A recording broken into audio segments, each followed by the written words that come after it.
Please welcome the Executive Director of Students for Life, Kristan Hawkins. You know, I've always said that my story really isn't that extraordinary. I've been a Christian my whole life. I was raised in a pro-life home. But I never really thought about abortion until I signed up to volunteer at a local pregnancy help center. I remember my first day clearly. I went into the center thinking I was there to answer the phones and to organize the diapers in the supply closet.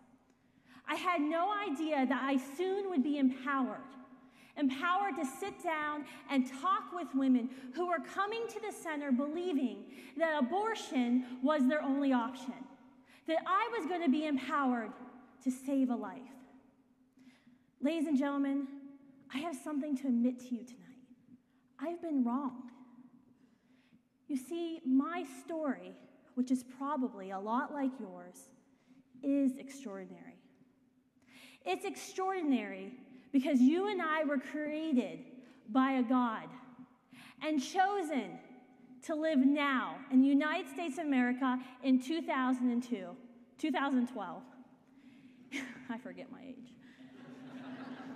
He chose us, sinners, ordinary people, to take a stand and to do extraordinary life-saving works through him.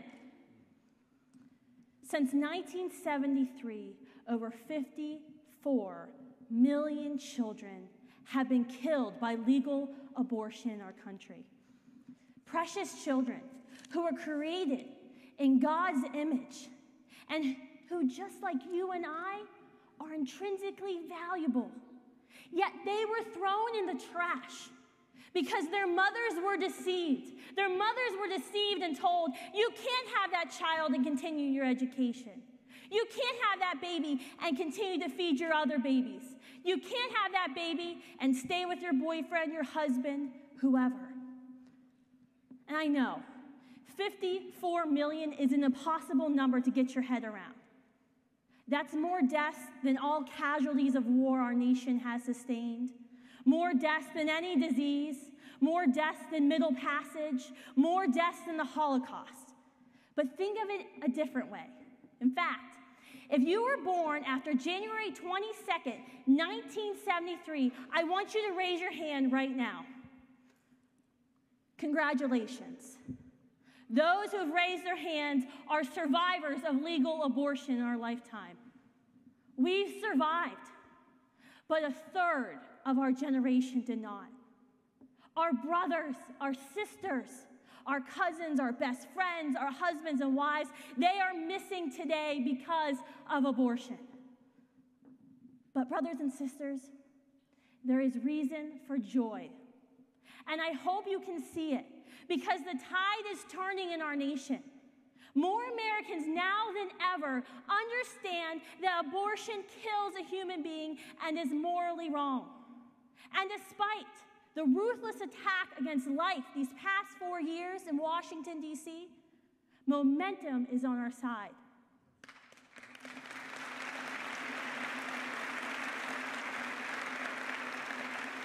And I believe God, the creator of our universe, the master of all, has united us here tonight. He's united us, ordinary people, sinners. He's chosen us to be his hands and feet to abolish abortion in our lifetimes.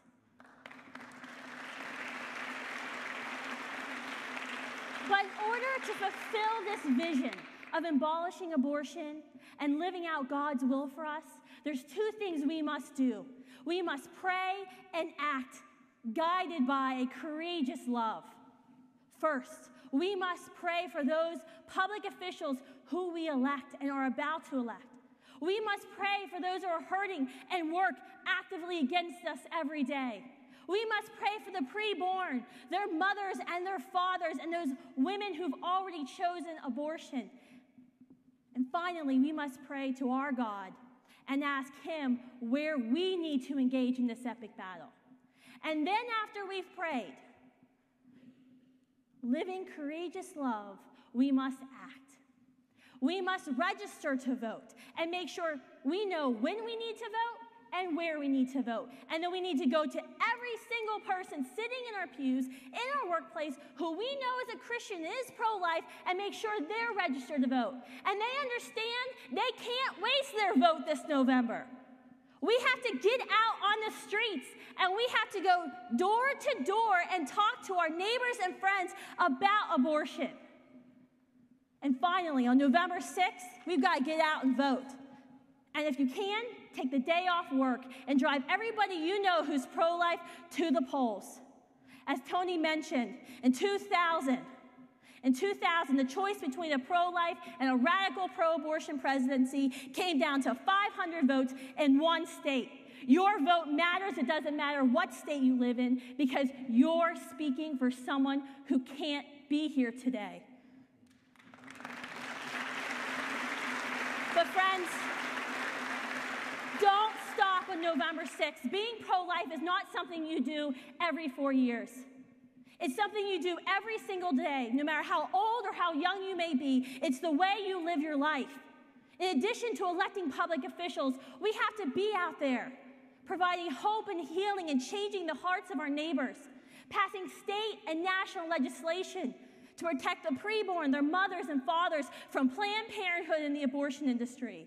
We have to be there as a church to welcome back our daughters when they call and say, I made a mistake, I'm pregnant.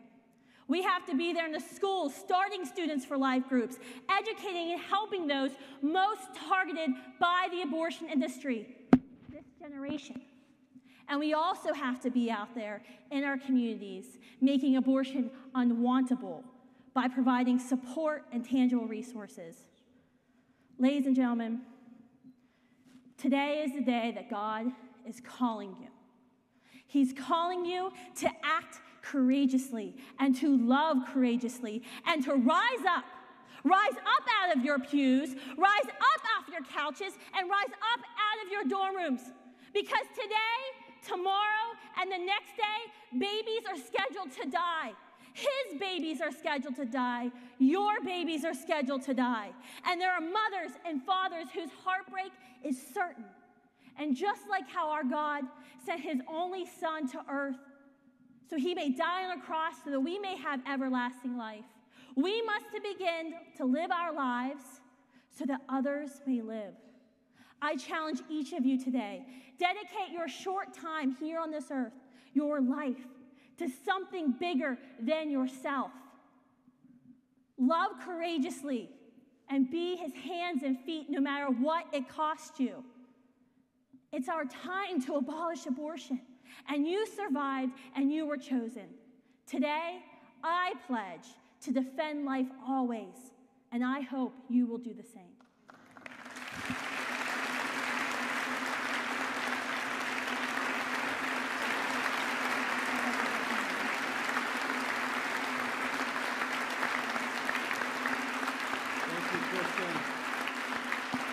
Thank you so much.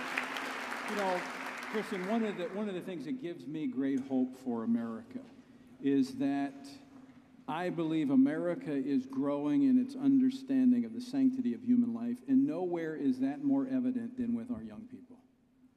That's right. This is the first youth generation since the handing down of Roe and Doe in 1973 that's actually pro-life. Most people believe you're pro-abortion. As you get older, you get more pro-life. But that's not the case with this generation and the one behind us because of ultrasound. Thank you. Thank you, Kristan. Kristan Hawkins, thank you so much.